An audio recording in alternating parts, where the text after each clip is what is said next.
The Matrix was released in 1999 and directed by the Wachowskis and stars Keanu Reeves as Neo. This movie is about Neo's journey to discovering the truth about the phrase "the Matrix" and the consequences he deals with after learning about the truth. There are some moments I found disgusting, like the scene where Neo gets a bug planted into his stomach.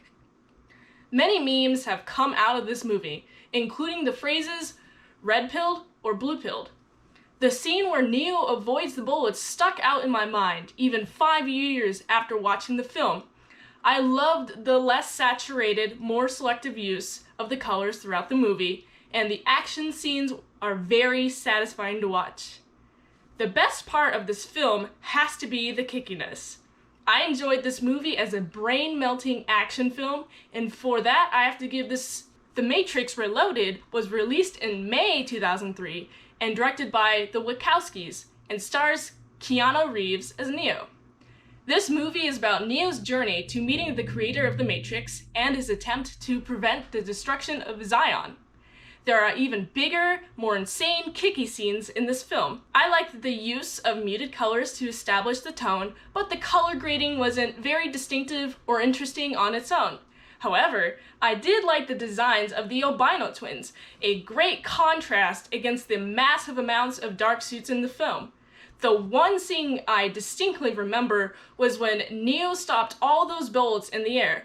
That kickiness scene was pretty rad. I liked this movie, but it didn't improve upon the first movie, so I'll give this film a 7 out of 10.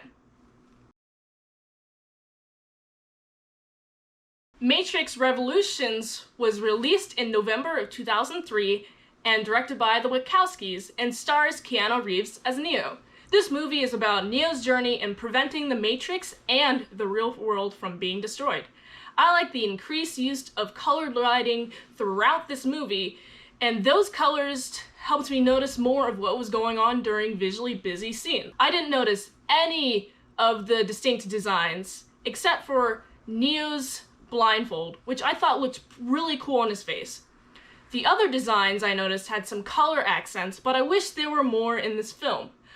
I enjoyed the CGI in this film, and I think the graphics aged better than the first movie, but it's still a product of its time. I enjoyed the final fight scene being shot in the rain because I love how the rain looked bouncing off of them, but the amount of kickiness in this film was just under satisfactory. For that, I must give this film a 6 out of 10.